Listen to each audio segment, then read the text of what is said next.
नमस्कार, आप देख रहे हैं न्यूज़ 18 इंडिया और मैं हूं आपके साथ गायत्री शर्मा। शुरुआत अपील के साथ। अपील यही है कि आप मास्क जरूर पहने। कोरोना से बचना है तो मास्क पहनना बहुत जरूरी है। याद रखिए कि आंकड़े जरूर कम हुए लेकिन कोरोना का खतरा अभी टला नहीं है और इसीलिए हमने एक मुहिम भी शुरू की है #मास्क पहनो इंडिया। लगातार हम आपसे अपील कर रहे हैं कि आप मास्क जरूर पहनिए क्योंकि मास्क ही सबसे बड़ा हथियार है कोरोना के खिलाफ जंग का। और आइए इस वक्त की बड़ी खबर आपको बता दें जो मुंबई से मिल रही है। मुंबई से इस वक्त की बड़ी खबर है कि मुंबई में चुनाव रणनीतिकार प्रशांत किशोर और एनसीपी नेता शरद पवार की मुलाकात चल रही है और यह बैठक शरद पवार के घर पर हो रही है। प्रशांत किशोर कुछ देर पहले शरद पवार के घर पहुंचे। फिलहाल दोनों के बीच बातचीत चल रही है तो ये तस्वीरें भी हम आपको दिखा रहे हैं। शरद पवार के घर पर यह मुलाकात। चुनावी रणनीतिकार हैं प्रशांत किशोर जो पहुंचे हैं शरद पवार से मिलने के लिए। ये तस्वीरें आपके सामने मुंबई में शरद पवार के घर के बाहर की तस्वीर आपको दिखा रहे हैं। चुनावी रणनीतिकार प्रशांत किशोर मिलने के लिए पहुंचे हैं। तो इस मुलाकात के मायने क्या हैं, किन मुद्दों पर बातचीत होगी, ये समझने की कोशिश करेंगे और कितनी अहम ये मुलाकात है। एक तरफ पश्चिम बंगाल में टीएमसी को जबरदस्त जीत दिलवाने के बाद प्रशांत किशोर का शरद पवार से मिलना, क्या ये थर्ड फ्रंट की कवायद है जिसको लेकर शरद पवार से ये मुलाकात प्रशांत किशोर की? कई ऐसे सवाल हैं लेकिन जो जानकारी मिल रही है उसके मुताबिक शरद पवार के साथ ये मुलाकात प्रशांत किशोर की चल रही है। तो इस बैठक के क्या मायने हैं, ये सवाल ये कि दोनों के बीच क्या बातचीत चल रही है। क्या थर्ड फ्रंट बनाने की जो कवायद है, हालांकि तीसरे मोर्चे की कवायद पहले भी होती रही है लेकिन कभी कामयाब नहीं हो सकी। इस सब के बीच एक बार फिर से ये कवायद।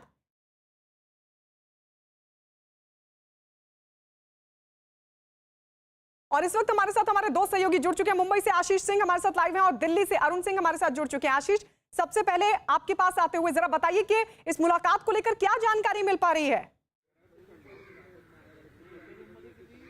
सबसे पहले मैं बता दूं कि ये जो मुलाकात है इसे अनौपचारिक मुलाकात बताया जा रहा है। शरद पवार के जो कुछ समय पहले ऑपरेशन हुआ था उसके बाद कहीं ना कहीं अनौपचारिक तौर पर उनके हाल जानने के लिए जो है प्रशांत किशोर पहुंचे हैं। ये औपचारिक तौर पे ये बात बताई गई है लेकिन इसके जो कहा जाए कि चुनावी मायने वो काफी अलग हैं। 2024 का इलेक्शन है और कहीं ना कहीं उसका एक फाउंडेशन स्टोन साफ तौर पर यहाँ पे दिखाई पड़ता है। प्रशांत किशोर की भूमिका एक रणनीतिकार के रूप में जिस तरह से रही है, ऐसे में इस मुलाकात को लेकर काफी कयास लगाए जा रहे हैं। तकरीबन 1.5 घंटे का वक्त बीत भी चुका है और ऐसे में जो है ये मुलाकात अभी भी जारी है। निश्चित तौर पर जो अनौपचारिक मुलाकात बोली गई है उसके मायने राजनीतिक समीकरण पिछले समय में कुछ जो बदले हैं उसके तहत और खास तौर पे थर्ड फ्रंट जो बनाए जाने की बात कही जा रही थी जिसकी एक बुनियादी नींव की कहीं ना कहीं रणनीति जो है वो साफ तौर पे उसके सिम्टम्स यहाँ पे दिखाई पड़ते हैं।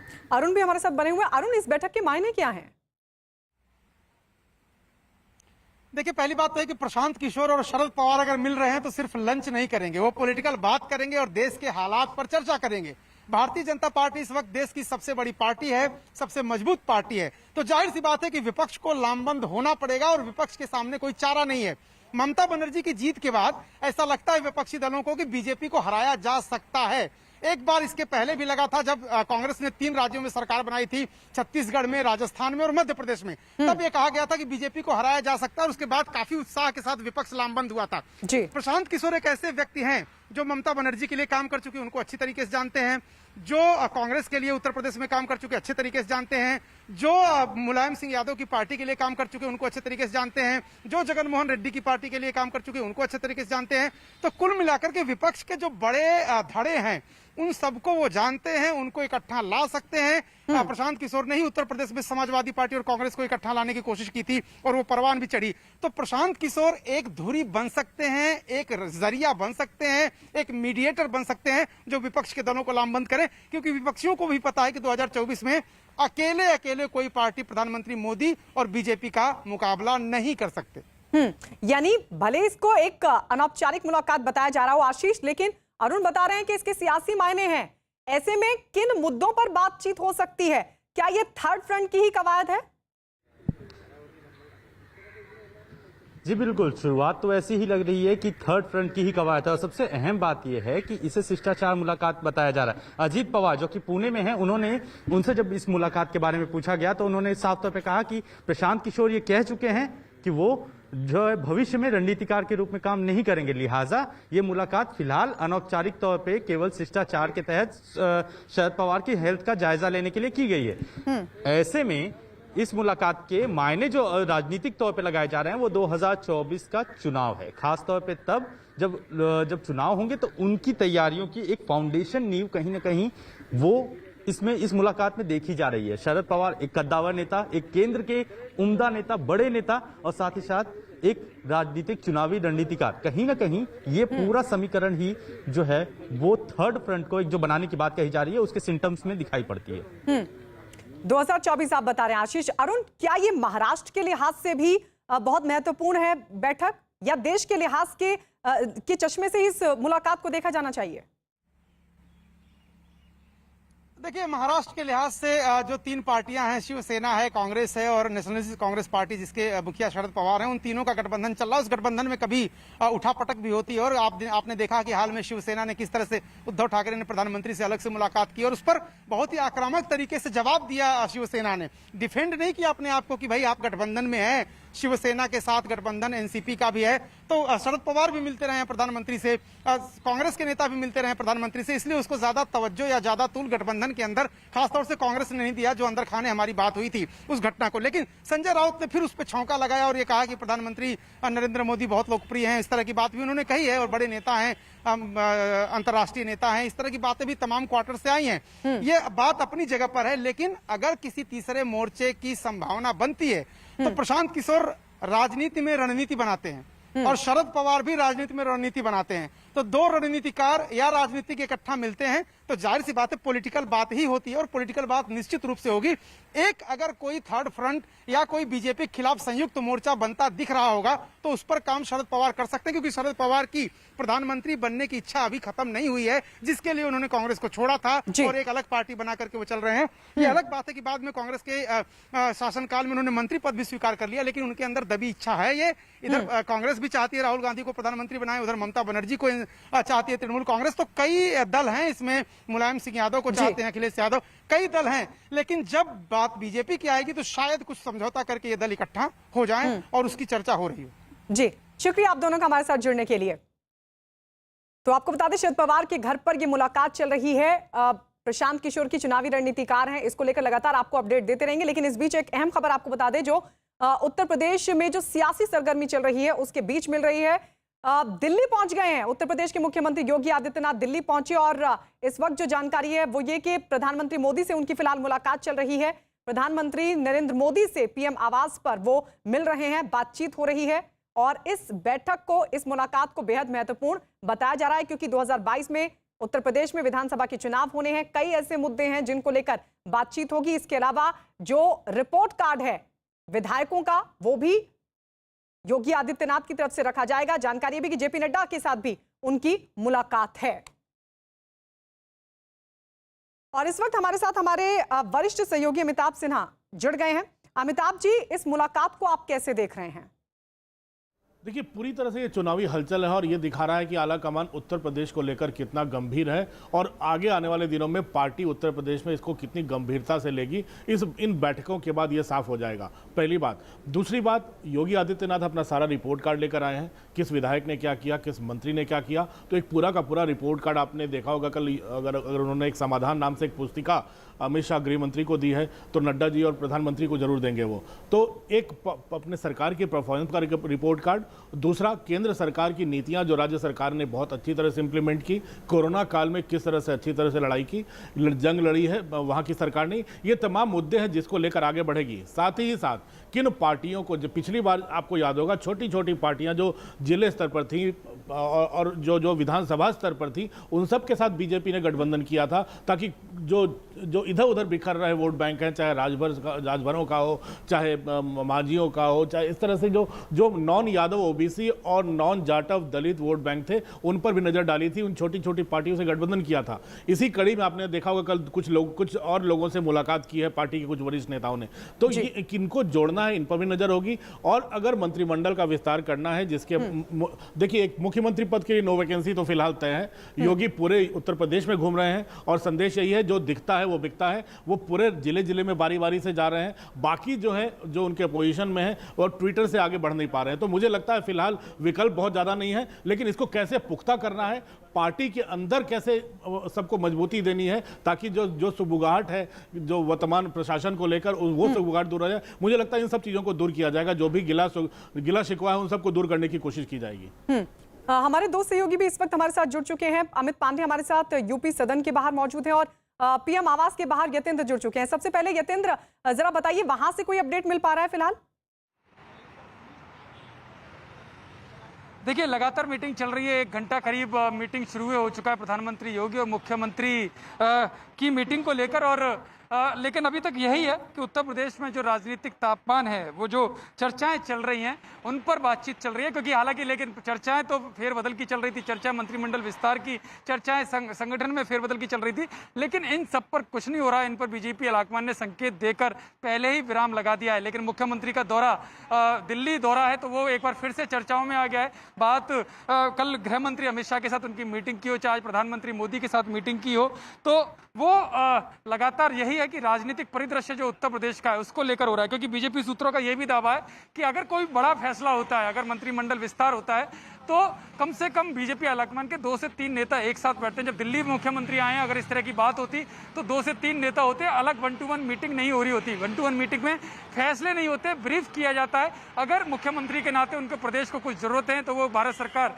यानी कि प्रधानमंत्री से वो डिमांड करेंगे। उन्होंने क्या काम उत्तर प्रदेश में अपने मुख्यमंत्री रहते हुए किया है उसको लेकर वो ब्रीफ प्रधानमंत्री को करेंगे। और आने वाले समय में क्या उत्तर प्रदेश को चाहिए, क्या किस तरह का रोड मैप हो सकता है, जो पॉइंट्स है, जो राजनीतिक पहलू हैं, जो चाहे वो जाटलैंड या किसान बिलों का मामला हो, चाहे वो पूर्वांचल को लेकर ब्राह्मण विरोधी चेहरा जो योगी सरकार पर बार बार आरोप लगाया जा रहा है उसका हो, या चाहे वो महंगाई को लेकर जो अपोजिशन का लगातार धरना प्रदर्शन हो, या अलग अलग जिस तरह से आरोप उन पर लगाए जाते हैं उनको लेकर एक प्रेजेंटेशन दी जा सकती है, उनको लेकर ब्रीफ किया जा सकता है। और आगे आने वाले समय में योगी सरकार किस तरह से काम करेगी, आने वाले समय में केंद्र सरकार से क्या क्या सौगातें योगी सरकार को चाहिए, और किस तरह से जो गठबंधन के सहयोगी दल हैं उनको किस तरह से आने वाले समय में खुश किया जा सकता है, या उनकी जो डिमांड्स उनके लोकसभा क्षेत्रों को लेकर या विधानसभा क्षेत्रों को लेकर हो सकती हैं, उन पर काम किया जा सकता है। लेकिन बीजेपी सूत्रों का यही है कि जब 1-to-1 मीटिंग होती है तो कोई भी संगठन या सरकार में फेरबदल के फैसले 1-to-1 मीटिंग में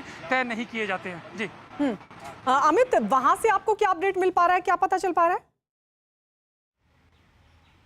देखिए थोड़ी देर पहले हम यूपी सदन में थे, इस वक्त हम बीजेपी अध्यक्ष जेपी नड्डा के आवास के सामने से हैं और थोड़ी देर बाद ही करीब 12:30 पौने 1 बजे के आसपास यूपी सीएम योगी आदित्यनाथ यहां पर पहुंचेंगे, उनसे मुलाकात करेंगे और 1-to-1 मुलाकात होगी। जैसी मुलाकात इस वक्त पीएम मोदी के साथ यूपी सीएम की चल रही है, उसी तरीके की मुलाकात जेपी नड्डा के साथ होगी और कुल मिलाकर संगठनात्मक स्तर का जो खाका है वह बीजेपी अध्यक्ष के सामने रखा जाएगा। और जैसा कि अमिताभ जी कह रहे थे कि ग्राउंड में जाकर कार्यकर्ताओं से और लोगों से क्या फीडबैक मिला है, पिछले 2 हफ्तों के दौरान सीएम योगी थे, उन्होंने कमोवेश हर एक जिले का खुद जाकर फिजिकली दौरा किया है और वहां पर कोरोना के बाद सरकार के क्या इंतजाम हुए हैं, क्या और होने चाहिए और किस तरीके से कार्यकर्ता जो पार्टी की नीति है वो कोरोना पीड़ित लोगों तक पहुंचा रहे हैं या नहीं, किस तरीके से सरकारी योजनाएं आम लोगों तक पहुंच रही है या नहीं, ये पूरा खाका 2 हफ्ते के दौरान सीएम योगी ने यूपी के अलग अलग जिलों से इकट्ठा किया है, तैयार किया है। इसकी पूरी की पूरी रूपरेखा, इसका पूरा रिपोर्ट कार्ड यहाँ पर बीजेपी अध्यक्ष के सामने देंगे, बातचीत करेंगे। कल गृह मंत्री अमित शाह को भी उन्होंने ये ब्रीफ किया था, आज पीएम मोदी से भी यही मुलाकात चल रही है और बीजेपी अध्यक्ष से भी मुलाकात में पार्टी कैसे अगले 6 महीने में अपने आप को तैयार करेगी इसकी चर्चा करेंगे। 1-to-1 चर्चा है जैसा कि हम ये सब जानते हैं और मतलब साफ है कि योगी आदित्यनाथ को अगुवाई यहाँ पर अब एक सैद्धांतिक सहमति बनी है। अब उनकी अगुवाई में कैसे बीजेपी चलेगी, क्या रास्ता होगा, क्या शैली होगी, क्या रणनीति होगी, इस बात से अवगत कराएंगे और यह तय होगी। अमिताभ जी, तो क्या रणनीति बना ली गई है? जैसे हमारे 2 सहयोगी बता रहे हैं कि किस तरीके से खाका तैयार किया गया है, वो पीएम के सामने भी रखा जाएगा, जेपी नड्डा के सामने भी रखा जाएगा। देखिए 2 दिनों के लिए संगठन की बैठक हो चुकी है। बीएल संतोष से लेकर जो प्रभारी राधा मोहन सिंह है वो वहां जाकर तमाम लोगों से मिल चुके हैं लखनऊ में। उसके बाद दिल्ली में भी बैठकों का दौर चला है। तो इतनी बैठकों के दौर के बाद इतना तो साफ हो गया है कि एक रिपोर्ट कार्ड तैयार हो गया होगा विधायकों के बारे में, मंत्रियों के बारे में, संगठन के स्तर पर क्या क्या मुश्किलें आ सकती हैं उसके बारे में। पश्चिमी उत्तर प्रदेश में किसान आंदोलन है, कहीं पर विकास को लेकर, कहीं पर कोरोना को लेकर, ये तमाम मैनपुरी इटावा इलाके में कैसे आगे बढ़ना है। तो तमाम चीज़ें ऐसी हैं जिसके बारे में सारा फीडबैक प्रभारी और संगठन महामंत्रियों ने ले चुके हैं। अब मुझे लगता है जब प्रधानमंत्री तक पहुंचे हैं योगी, तो इतना तो साफ है कि वो चर्चा करेंगे तो सिर्फ आगे आने वाले रोड मैप पर प्रधानमंत्री उनको अपना आशीर्वाद भी देंगे और दूसरी बात प्रधानमंत्री उनको ये मार्गदर्शन देंगे कि किन चीज़ों को किस तरह से लेकर आगे बढ़ना है। और मुझे लगता है बाकी जो मैंने पहले भी कहा कि जब दो मिलते हैं जब दो मिलते हैं तो वो 2 is the company and 3 is the crowd, एक बड़ी पुरानी कहावत है। तो 1-to-1 मीटिंग में क्या दोनों बात करते हैं ये तो वही दोनों जाने। लेकिन इतना तो साफ है कि जब योगी और पीएम बनेंगे, जो पीएम भी काफ़ी उनको बैक करते हैं, हमेशा से बैक करते रहे हैं, तो योगी का कम से कम एक चीज़ तो साफ है, एक हिंदुत्व का चेहरा रहे हैं, एक कुशल एडमिनिस्ट्रेटर रहे हैं और कोरोना से निकलने के बाद जिस तरह से दौरे किए हैं, इतना तो साफ हो गया है कि बेखौफ होकर कोरोना के दौरे में और इतना तो साफ है कि जो भी मुख्यमंत्री सड़क पर निकलता है, अगर चुनाव के पहले ही निकले, फीडबैक लोगों से सीधा लेता है, वो मुख्यमंत्री कभी नहीं हारता। जो दिखता है वो बिकता है, चाहे वो नीतीश कुमार रहे हो, चाहे पीएम मोदी जब मुख्यमंत्री थे, वो भी चुनाव के 6 महीने पहले जिले जिले जाकर हर जिले में रात्रि प्रवास करते थे और पूरे गुजरात का दौरा कर लेते थे, 26 के 26 जिलों का। वही योगी ने शुरू कर दिया है कोरोना काल में। तो मुझे लगता है योगी बेहतर कर रहे हैं और बेहतर गाइडेंस और कैसे संगठन को मजबूत किया जाए, इन तमाम चीजों पर और मुद्दों पर प्रधानमंत्री की सिर्फ गाइडेंस लेकर ही मुझे लगता है आगे बढ़ पाएंगे वो। यतेंद्र, क्या गाइडेंस जो लगातार ये कहा जाता रहा है कि संगठन और सरकार में तालमेल की कमी, तो क्या वहां उसको लेकर भी गाइडेंस पीएम की तरफ से हो सकता है आज? देखिए, आरोप अपोजिशन की तरफ से या एक मीडिया के तबके की तरफ से लगाए जाते हैं, क्योंकि बीजेपी का ये कहना है कि मीडिया का एक वर्ग लगातार इस तरह की खबरें दिखाता रहता है कि सत्ता और संगठन में तालमेल नहीं है। लेकिन बार बार कई बार ऐसे मौके आए हैं, बीजेपी की तरफ से बड़े नेताओं ने बयान भी दिए हैं, ट्वीट भी दिए हैं कि सत्ता और संगठन में कोई भी टकराव नहीं है। कुछ इश्यूज होते हैं जिन पर बातचीत करके समाधान निकाल लिया जाता है। खुद अभी महामंत्री जो बीएल संतोष संगठन महामंत्री ने बैठक की, उन्होंने भी ट्वीट करके योगी की तारीफ की, कोरोना काल में किस तरह से उन्होंने काम किया। संगठन के लोगों से भी उन्होंने बातचीत की, सत्ताधारी यानी कि जो मंत्री हैं उनको भी अलग से बुलाकर बातचीत की और मैसेज यही दिया गया कि सत्ता और संगठन में सब कुछ सही है, लेकिन आगे भी सही रहे, इसको लेकर रणनीति लगातार बनाई जाती रहेगी। अभी कुछ दिन पहले ही जिला पंचायत अध्यक्ष के चुनाव जो होने वाले हैं उनको लेकर कैंडिडेट्स फाइनल करने हैं, तो उसमें मुख्यमंत्री योगी भी बैठे, प्रदेश अध्यक्ष स्वतंत्र देव सिंह और प्रदेश संगठन महामंत्री सुनील बंसल भी बैठे।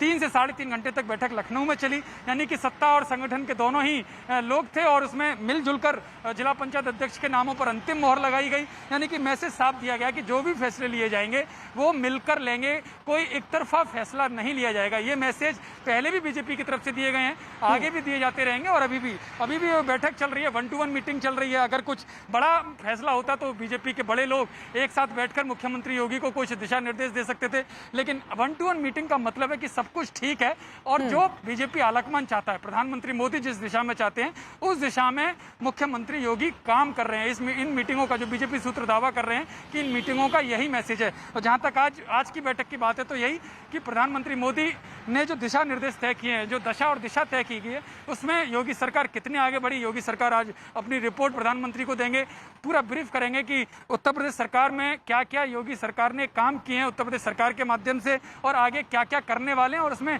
और चुनावी साल है तो क्या क्या सौगातें मोदी सरकार की तरफ से और उत्तर प्रदेश को मिल सकते हैं, उत्तर प्रदेश की जनता को मिल सकती हैं। ये तमाम सारे ऐसे नोट्स हैं जिन पर बात की जाएगी और जो पॉइंट्स हैं जो आने वाले समय में होंगे उसको लेकर बीजेपी फिर से बैठकों का दौर शुरू करेगी। संगठन की तरफ से क्षेत्रीय मीटिंगों का दौर शुरू हो चुका है। सुनील बंसल और प्रदेश अध्यक्ष स्वतंत्र देव सिंह लगातार उन मीटिंगों को आयोजित कर रहे हैं। आज मेरठ में एक बड़ी जो मेरठ क्षेत्र है उसकी बैठक बुलाई गई है, जहाँ पर प्रदेश संगठन महामंत्री सुनील बंसल हैं। यहाँ पर योगी अपना रिपोर्ट कार्ड प्रधानमंत्री मोदी को दे रहे हैं। यानी कि बीजेपी ने एक तरह से अपनी तैयारियां शुरू कर दी हैं, संगठन के माध्यम से भी और सरकार के माध्यम से भी। लगातार बैठकों का दौर जो चल रहा है वो यही है कि अब बीजेपी चुनावी मोड में आ चुकी है। जी, चुनावी मोड में आ चुकी है। अब अमित, एक बार फिर से जरा दर्शकों को बताइए वो कौन कौन से बड़े मुद्दे हो सकते हैं जो जेपी नड्डा के सामने योगी आदित्यनाथ डिस्कस कर सकते हैं।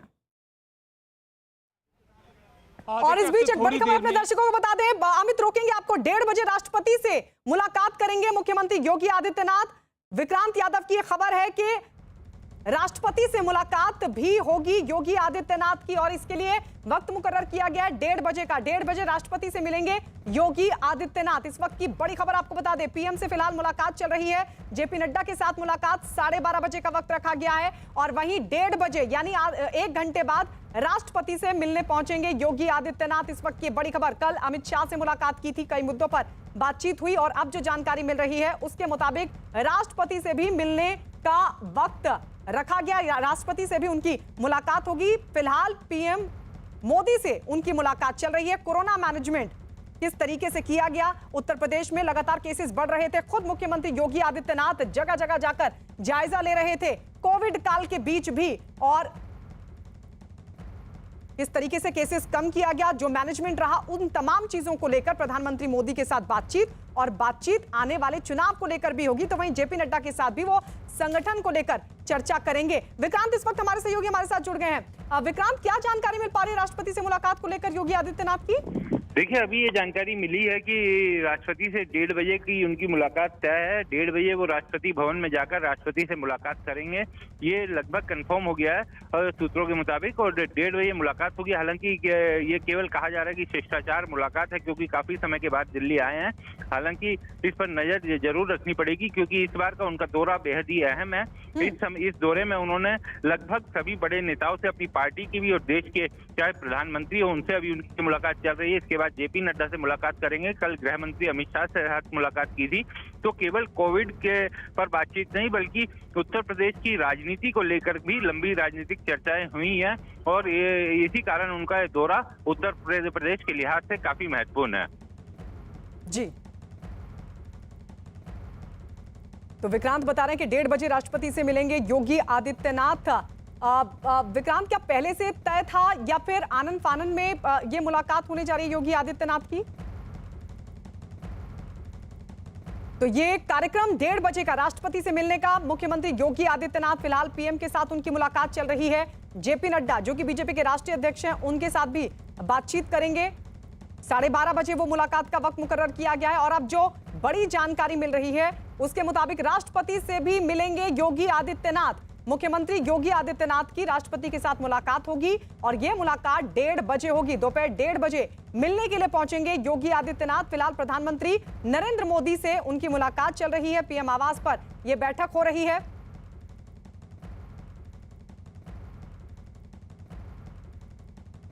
तो प्रधानमंत्री मोदी के साथ मुलाकात के क्या मायने हैं, ये लगातार हम समझने की कोशिश कर रहे हैं, और हमारे सभी सहयोगी हमारे साथ बने हुए हैं। अमित पांडे हमारे साथ जेपी नड्डा बीजेपी दफ्तर के बाहर मौजूद है, तो वहीं यतेंद्र शर्मा हमारे सहयोगी पीएम आवास के बाहर मौजूद हैं। न्यूज रूम से हमारे वरिष्ठ सहयोगी अमिताभ सिन्हा भी लगातार बने हुए हैं। अमिताभ जी, अब ये जानकारी मिल रही है कि राष्ट्रपति से भी मुलाकात होगी, लेकिन इसे एक शिष्टाचार मुलाकात बताया जा रहा है, लेकिन आपकी नजर में इस मुलाकात के क्या मायने? देखिए, रामनाथ कोविंद राष्ट्रपति उत्तर प्रदेश से ही आते हैं। उत्तर प्रदेश से उन्होंने राजनीति की है, सांसद भी रहे हैं राज्यसभा के उत्तर प्रदेश से। तो मुझे लगता है कि एक उनसे मिलना उनसे मिलना एक शिष्टाचार मुलाकात भले ही हो, लेकिन यूपी की जनता को भी एक संदेश दिया जाएगा। जिस वर्ग से खुद राष्ट्रपति आते हैं, राष्ट्रपति तो देश का ही होता है, लेकिन एक संदेश भी देना होता है। लेकिन शिष्टाचार मुलाकात है, अरसे के बाद योगी दिल्ली पहुंचे हैं, कोरोना से उनकी पार्टी पूरी सरकार ने जंग लड़ी है, प्रधानमंत्री से मुलाकात कर रहे हैं। तो भले ही उनके औपचारिक कार्यक्रम जो पहले आए थे उसमें ये नहीं था, उनमें सिर्फ जेपी नड्डा, अमित शाह और पीएम से मुलाकात थी। मुझे लगता है ये जोड़ा गया तो एक शिष्टाचार मुलाकात है, इसमें बहुत ज़्यादा इसके मायने फिलहाल मुझे नहीं लगता देखने चाहिए। यतेंद्र, इस बार के चुनाव में, क्योंकि देखिए कोरोना मैनेजमेंट को लेकर तो बातचीत होगी ही प्रधानमंत्री मोदी से, लेकिन इसके अलावा चुनावों को लेकर भी चर्चा होगी।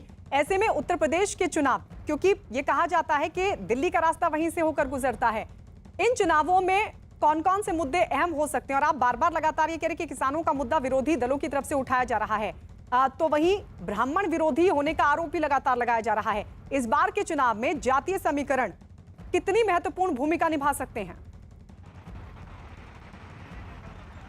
देखिए, बिल्कुल, जब दो राजनीतिक व्यक्तियों की मुलाकात होती है तो राजनीतिक चर्चा जाहिर होती है, चाहे वो शिष्टाचार मीटिंग हो या औपचारिकता के लिए हो। लेकिन राजनीतिक बातें जरूर होंगी, और क्योंकि जब उत्तर प्रदेश में चुनाव को लेकर अब कोई बहुत ज़्यादा समय नहीं रह गया, यानी कि चुनावी मोड में बीजेपी आ चुकी है, तो अगर उत्तर प्रदेश की राजनीति की बात करें तो जो कास्ट फैक्टर है वो उत्तर प्रदेश में काफ़ी असर करता है, काफ़ी प्रभावशाली। और शायद यही कारण है कि जब भी राजनीतिक दल बैठते हैं अपने कैंडिडेट्स को लेकर, अपनी चुनावी रणनीति को लेकर, तो इस फैक्टर का बहुत ध्यान रखते हैं कि किस नेता का दौरा कहां पर, किस क्षेत्र में लगाया जाएगा, उस क्षेत्र की कास्ट फैक्टर क्या है, तो उसी हिसाब से उस नेता को भेजा जाता है, उनकी चुनावी रैलियां की जाती हैं, चुनावी सभाएं की जाती हैं, और खासकर उसी आधार पर चुनावी रणनीति तय की जाती है, और कैंडिडेट्स भी उसी विधानसभा, जो विधानसभा में जिस कास्ट का फैक्टर होता है वो उसको देखकर तय किया जाता है। जहां तक प्रधानमंत्री और मुख्यमंत्री योगी की बात है, तो जाहिर है इन सब विषयों पर बातचीत होगी, क्योंकि बार बार पूर्वांचल में जो मैं बता रहा हूं कि ब्राह्मण विरोधी होने का चेहरा उन पर ठप्पा लगाया जा रहा है योगी सरकार पर,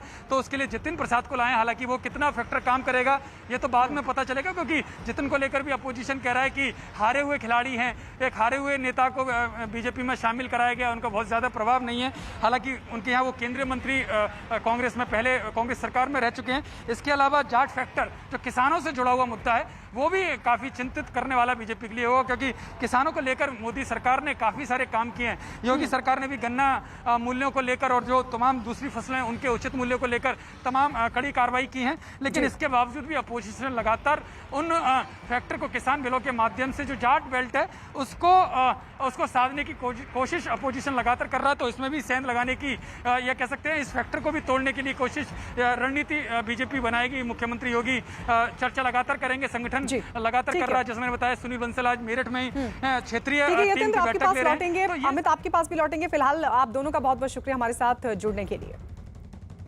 और इस बीच राजस्थान से एक बड़ी खबर आपको बता दें, जहां आज सचिन पायलट पहले दौसा गए, फिर पिता राजेश पायलट की पुण्यतिथि पर उन्हें श्रद्धांजलि दी, और उसके बाद जयपुर में कांग्रेस महंगाई के खिलाफ प्रदर्शन में शामिल हुए। इस बीच गहलोत और पायलट के बीच 10 महीने पहले विवाद पर बयान भी सामने आ रहे हैं, जिसकी वजह से राजस्थान कांग्रेस में हलचल बढ़ गई है।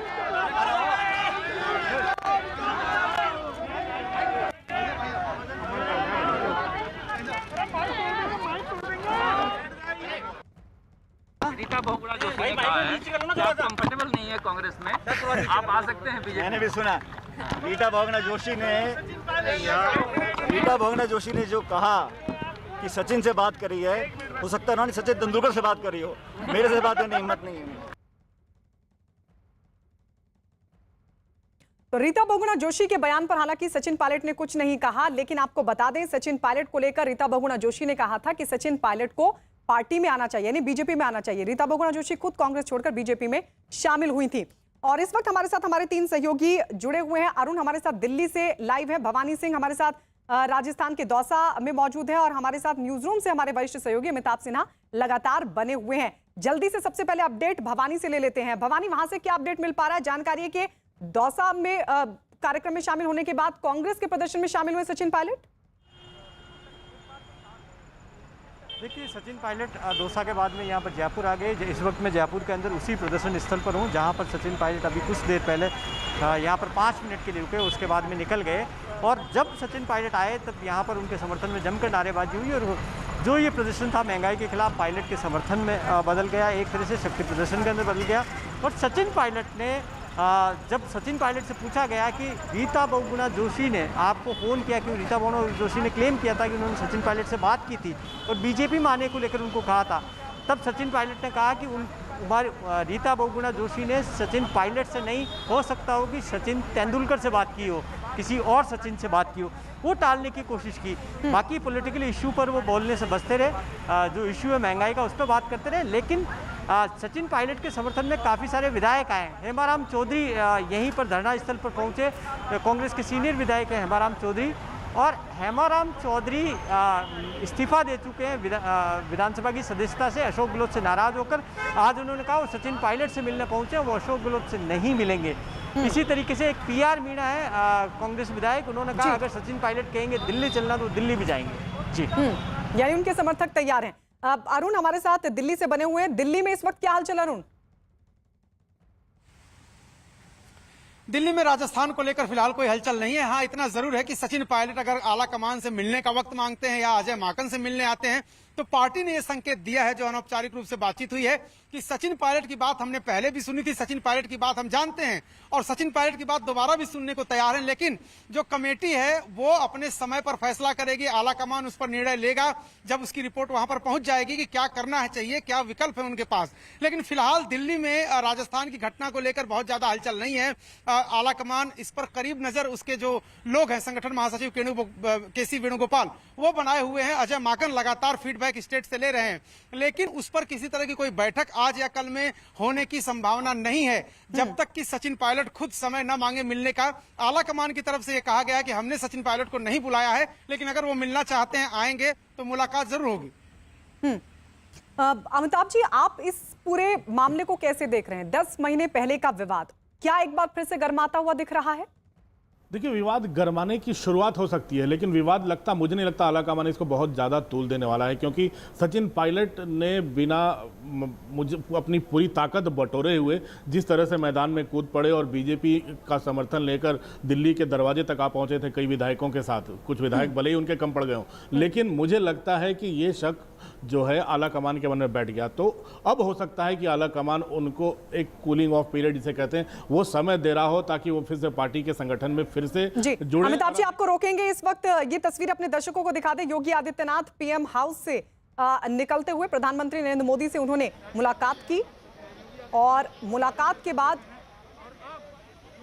योगी आदित्यनाथ यहां से निकल गए हैं, क्योंकि 12:30 बजे का जो वक्त रखा गया है वो जेपी नड्डा के साथ उनके मुलाकात के कार्यक्रम का है। 12:30 बजे वो जेपी नड्डा के साथ मुलाकात करेंगे। फिलहाल पीएम हाउस से निकल चुके हैं योगी आदित्यनाथ। कोरोना मैनेजमेंट को लेकर बातचीत, ये जानकारी मिल रही है और खबर ये भी, क्योंकि चुनाव होने हैं 2022 में उत्तर प्रदेश में, उसको लेकर भी बातचीत की गई होगी। जो रिपोर्ट कार्ड है विधायकों का और जो फिलहाल परिस्थिति उत्तर प्रदेश में है चुनाव के मद्देनजर, वो स्थिति परिस्थिति के बारे में भी जानकारी प्रधानमंत्री मोदी को दी गई होगी। लेकिन फिलहाल वो पीएम हाउस से निकल चुके हैं और अगली जो उनकी मुलाकात है वो बीजेपी के राष्ट्रीय अध्यक्ष जेपी नड्डा के साथ होनी है। 12:30 बजे वो जेपी नड्डा के साथ मुलाकात करेंगे। बीजेपी के राष्ट्रीय अध्यक्ष हैं जेपी नड्डा। संगठन को लेकर चर्चा हो सकती है, संगठन को लेकर बातचीत हो सकती है उनकी तरफ से, और किस तरीके से संगठन को धार दी जाए, किस तरीके से संगठन को मजबूत किया जाए, किस तरीके से संगठन को एकजुट किया जाए और यह संदेश दिया जाए विरोधी दल जो लगातार ये कह रहे हैं कि सरकार और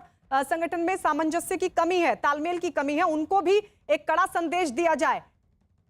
उस कड़ी में जेपी नड्डा के साथ यह मुलाकात बेहद अहम बताई जा रही है। फिलहाल प्रधानमंत्री मोदी के साथ योगी आदित्यनाथ की ये जो बैठक है खत्म हो चुकी है। करीब 1.5 घंटे प्रधानमंत्री नरेंद्र मोदी के साथ उन्होंने मुलाकात की है, उन्होंने बातचीत की है और फिलहाल वो पीएम हाउस से निकल चुके हैं। तो बेहद महत्वपूर्ण ये बैठक बताई जा रही है। तकरीबन 1.5 घंटे तक ये बैठक चली है प्रधानमंत्री नरेंद्र मोदी के साथ मुलाकात। तो उत्तर प्रदेश क्योंकि बड़ा प्रदेश है और ऐसे में दिल्ली का रास्ता भी वहीं से होकर गुजरता है। विधानसभा में बेहतर प्रदर्शन तो लोकसभा के लिए उम्मीदें और बढ़ जाएंगी। तो किस तरीके से इस चुनाव में संगठन को मजबूत तरीके से जमीन पर उतारा जाए और साथ ही कोरोना मैनेजमेंट को लेकर भी प्रधानमंत्री नरेंद्र मोदी के साथ बातचीत की गई है। अमिताभ जी हमारे वरिष्ठ सहयोगी लगातार हमारे साथ बने हुए हैं। अमिताभ जी, आप तक कोई जानकारी, क्या कुछ बातचीत रही होगी योगी आदित्यनाथ की पीएम के साथ? देखिए, जो भी बातचीत हुई है मुझे नहीं लगता है कि अभी ज़्यादा लोगों तक आ पाएगी, संगठन तक पहुंचेगी और उसका इम्प्लीमेंटेशन शुरू हो जाएगा। तो मुझे लगता है धीरे धीरे 1-2 दिनों में इन सब चीज़ों से पर्दा हटना शुरू हो जाएगा कि प्रधानमंत्री और योगी आदित्यनाथ के बीच, महाराज के बीच में बातें क्या हुई हैं और इम्प्लीमेंटेशन किस लेवल पर चल रहा है। क्योंकि मैंने पहले भी कहा था 2 is a company 3 is a crowd. तो मुझे लगता है पीएम और सीएम आपस में बैठे होंगे, ज़रूर कुछ मॉडलिटीज़ पर चर्चा होगी जिस पर आगे बढ़ना है और प्रधानमंत्री ने आशीर्वाद भी दिया होगा और मार्गदर्शन भी दिया होगा। मुझे लगता है इसी पर आगे बढ़ेंगे। नड्डा जी के साथ अब संगठनात्मक मुद्दों पर चर्चा होगी, किस तरह से आगे बढ़ना है। तो मुझे लगता है योगी आदित्यनाथ के लखनऊ लौटने के बाद मुझे लगता है पटाक्षेप होगा तमाम चीज़ों का और धीरे धीरे कई चीज़ें सामने आएंगी कि क्या क्या दिल्ली में बातचीत हुई है और क्या क्या फैसले हुए हैं, क्या क्या इंप्लीमेंट कर रहे हैं योगी। अमित पांडे बीजेपी दफ्तर नहीं बल्कि जेपी नड्डा के घर के बाहर मौजूद है, हमारे सहयोगी भी हमारे साथ लगातार बने हुए हैं। अमित, पीएम हाउस से निकल चुके हैं, 12:30 बजे का वक्त जेपी नड्डा के साथ मुलाकात का, वहां की हलचल, क्या जानकारी? बीजेपी अध्यक्ष से मुलाकात करने इससे पहले पीएम मोदी से मुलाकात की, करीब 1.25 घंटे की मुलाकात की अभी अभी यूपी सीएम पहुंचे हैं, 1-to-1 मुलाकात है, अकेले यहाँ पर आए हैं। पीएम से करीब सवा घंटे की मुलाकात हुई, उसके बाद अब यहाँ पर बीजेपी अध्यक्ष से सीएम योगी मुलाकात करने आए हैं। ऐसे मुलाकातों का दौर है और एक के बाद एक मीटिंग हो रही है और जाहिर सी बात है कि यहाँ पर जब ये चर्चा होगी तो संगठन को लेकर चर्चा होगी, किस तरीके से बीजेपी काम कर रही है यूपी में।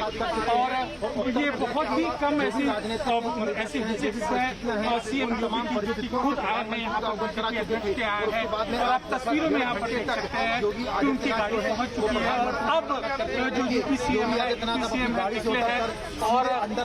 और ये देखिए, ये एक्सक्लूसिव तस्वीर अपने दर्शकों को दिखा दें। दो तस्वीर हम आपको दिखा रहे हैं। पीएम हाउस से निकलने के बाद अब जेपी नड्डा की आवास पर पहुंच चुके हैं। अमित हमारे सहयोगी लगातार बने। अमित, आपकी क्योंकि आवाज नहीं मिल पा रही, एक बार अपने दर्शकों को बता दें कि योगी आदित्यनाथ पहुंच चुके हैं जेपी नड्डा के घर पर और उनसे ये 1-to-1 मुलाकात होने वाली है, संगठन को लेकर चर्चा। ये देखिए, योगी आदित्यनाथ अपनी गाड़ी से उतरे और अब अंदर की तरफ बढ़ते हुए योगी आदित्यनाथ की जेपी नड्डा के साथ इस मुलाकात को भी बेहद महत्वपूर्ण बताया जा रहा है, बेहद अहम बताया जा रहा है, क्योंकि संगठन को लेकर इस बैठक में बातचीत होगी। और जाहिर तौर पर जिस तरीके से कोरोना मैनेजमेंट को लेकर संगठन को भी उतारा गया, नेता कार्यकर्ता जगह जगह जाकर मैनेजमेंट देख रहे थे, जो निर्देश मुख्यमंत्री योगी आदित्यनाथ की तरफ से और ऊपर से प्रधानमंत्री नरेंद्र मोदी की तरफ से भी यह कहा गया था कि संगठन को भी यूज किया जाए, संगठन को भी यूटिलाइज किया जाए कि कैसे कोरोना मैनेजमेंट बेहतर हो सके, कैसे जनता तक मदद पहुंच सके, कैसे ज्यादा से ज्यादा जान बचाई जा सके। क्योंकि जिस तरीके की दूसरी वेव में त्रासदी देखने को मिली,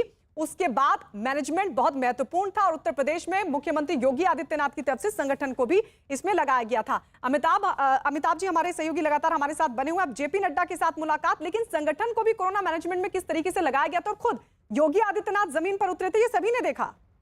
देखिए, चिंता प्रधानमंत्री को भी थी और उत्तर प्रदेश के मुख्यमंत्री को थी, क्योंकि जिस तरह से कोरोना की दूसरी लहर आई और हर घर ने अपना परिजन खोया और जो सेंटिमेंट लोगों के बीच आए थे, मुझे लगता है उसको लेकर चिंता प्रधानमंत्री को भी थी, पूरी मोदी सरकार को थी, वहाँ योगी सरकार को भी थी। उसको कैसे दूर किया जाए, इसमें सरकार ने भी आगे बढ़ी, सरकार ने हर संभव उपाय किए। प्रधानमंत्री ने मुफ्त टीकाकरण का ऐलान किया।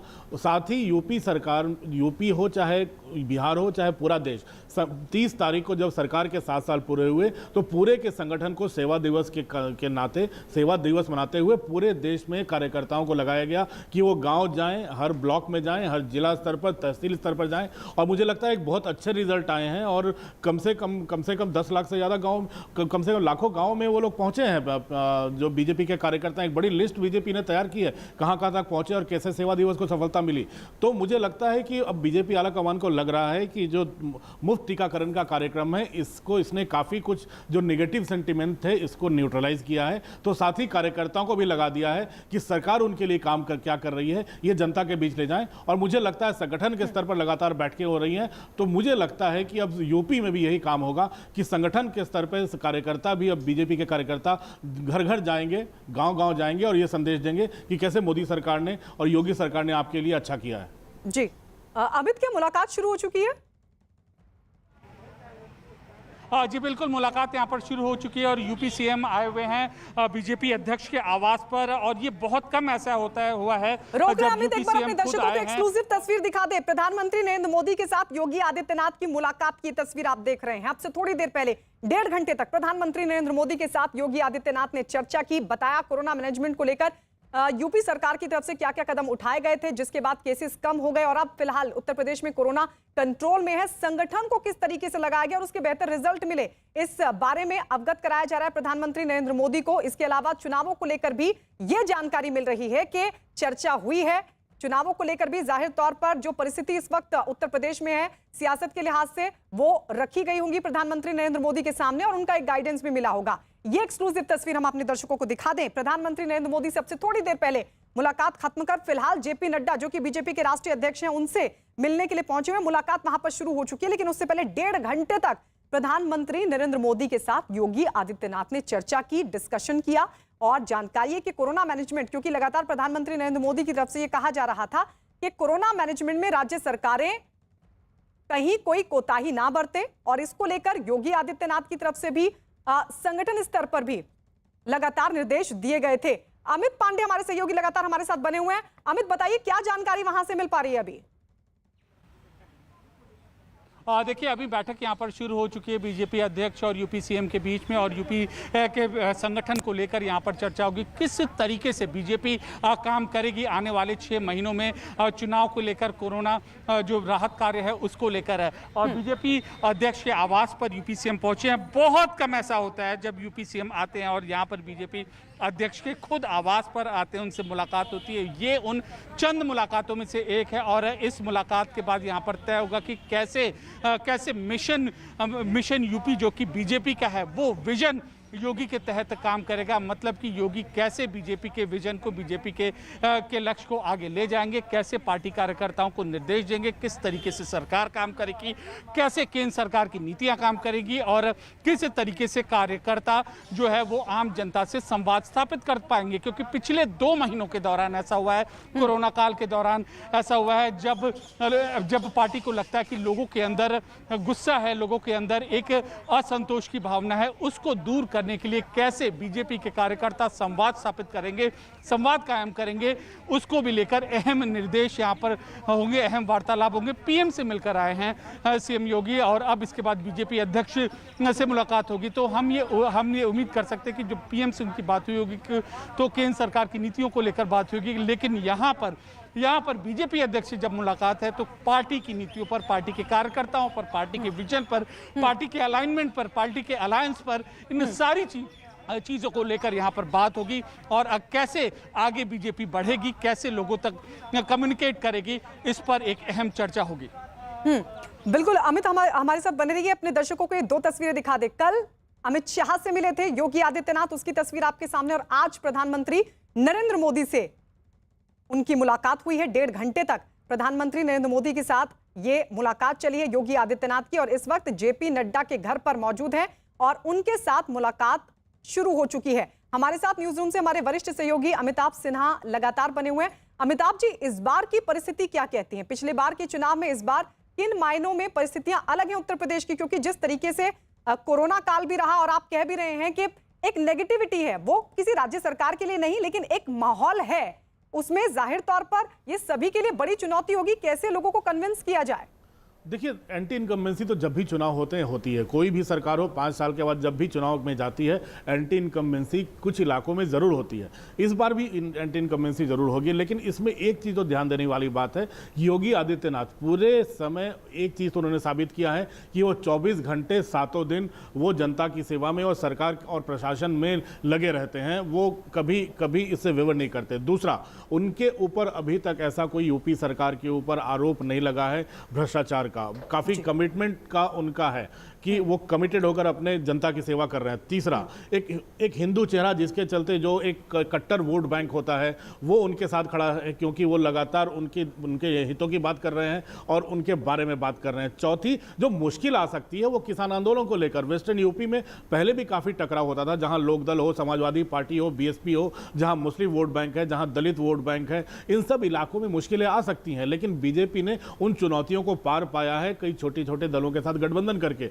तो मुझे लगता है जिन इलाकों में समस्याएं होंगी, जिस इलाकों में वोट बैंक की मुश्किलें होंगी, पार्टी उस दिशा में अब काम करना पार्टी ने शुरू कर दिया है। जहां तक एंटी इनकम्बेंसी की बात है, एंटी इनकम्बेंसी तभी दूर होगी जब मुख्यमंत्री सड़क पर होगा। मुख्यमंत्री लगातार कोरोना से ठीक होने के बाद, उबरने के बाद लगातार सड़क पे हैं, जिले का दौरा कर रहे हैं। तो मैंने पहले भी कहा, जो भी मुख्यमंत्री जनता के बीच जाता है, मुझे नहीं लगता कि जनता उसको हार का मुंह दिखाती है, उसे जीत का ही मुंह दिखाती है। और जहां तक विकल्पों की बात है, अभी विकल्प कोई सड़क पर उतरकर नहीं आया है, अभी सिर्फ ट्विटर से काम चला रहा है। तो मुझे लगता है फिलहाल इस एंटी इनकम्बेंसी को पार पाना बहुत मुश्किल नहीं होगा योगी के लिए। जी, शुक्रिया अमिताभ जी हमारे साथ जुड़ने के लिए। अमित पांडे, आपका भी लगातार आपसे अपडेट लेते रहेंगे। तो फिलहाल जो मुलाकात है योगी आदित्यनाथ की, वो जेपी नड्डा के साथ चली, बीजेपी के राष्ट्रीय अध्यक्ष जेपी नड्डा और उनसे फिलहाल योगी आदित्यनाथ यानी उत्तर प्रदेश के मुख्यमंत्री योगी आदित्यनाथ की मुलाकात हो रही है। इस पर लगातार आपको अपडेट देते रहेंगे। एक छोटा सा ब्रेक, फौरन लौट रहे हैं।